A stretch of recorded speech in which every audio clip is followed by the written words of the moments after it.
बिस्मिल्लाहिर्रहमानिर्रहीम अस्सलाम वालेकुम। आज मैं आपके बच्चों के लिए बहुत ही ज़बरदस्त ब्रेकफास्ट रेसिपी लेकर आई हूँ। ये इतनी जल्दी बनकर तैयार हो जाता है और बहुत ही टेस्टी मज़ेदार ये सैंडविच बनते हैं।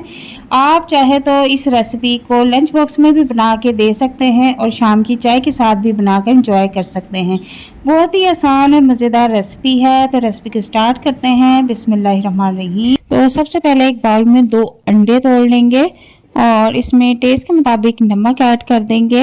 हाफ टी स्पून इसमें क्रश चिल्ली ऐड कर देंगे और हाफ टी स्पून इसमें साबुत धनिया जो पिसा हुआ होता है वो ऐड कर देंगे। 1 से 2 हरी मिर्च बारीक कटिंग करके, 1 अदद छोटे साइज का प्याज कटिंग करके वो भी इसमें ऐड कर देंगे। अब इन तमाम चीज़ों को अच्छी तरह से मिक्स कर लेंगे।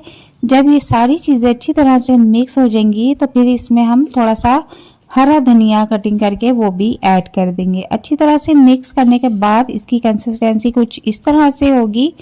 तवा अच्छी तरह से गरम कर लेना है और 1 से 2 चमची ऑयल भी इसके ऊपर ऐड कर देना है और इसके बाद इस तरह से ऑमलेट इसके ऊपर डाल देना है और इसको किसी कांटे की मदद से सेट कर लेना है। ठीक है, और चूल्हे का फ्लेम मैंने नॉर्मल रखा हुआ है और इसके बाद इसको थोड़ा सा और बड़ा करेंगे और ब्रेड के मैंने 2 स्लाइसेस ले लिए हैं। इस तरह से एक एक करके इसके ऊपर रख देंगे।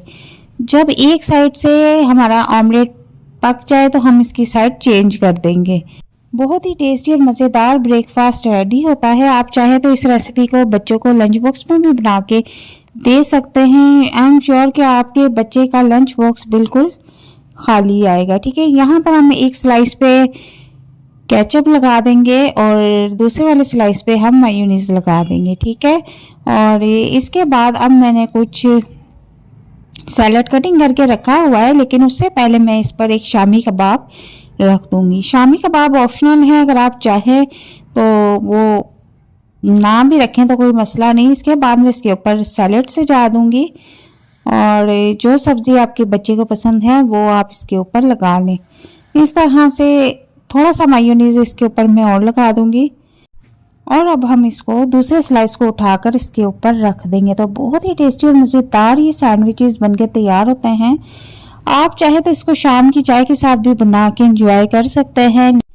जब आपने एक बार ये घर में रेसिपी बनाई ना तो आपको बार बार बनानी पड़ जाएगी, क्योंकि ये इतना टेस्टी और मज़ेदार बनता है कि आपके बच्चे रोज़ाना खाने पर मजबूर हो जाएंगे। जिन माँ के बच्चे कुछ नहीं खाते उनको एक बार आप ये रेसिपी बना कर दें तो रोज़ाना आपको ये रेसिपी तैयार करनी पड़ जाएगी। तो इस तरह से मैंने सेंटर से इसको कटिंग कर लिया है और एक प्लेट में निकाल के रख दिया है। यकीन करें ये बहुत ही टेस्टी और मज़ेदार बन के तैयार हुए थे। आप इस रेसिपी को एक बार ज़रूर ट्राई कीजिएगा और मुझे कमेंट बॉक्स में लाजमी बताइएगा। तो मिलते हैं नेक्स्ट वीडियो में एक नई और मज़ेदार रेसिपी के साथ। तब तक के लिए इजाज़त चाहती हूँ। अपना बहुत सारा ख्याल रखना। अल्लाह हाफिज़।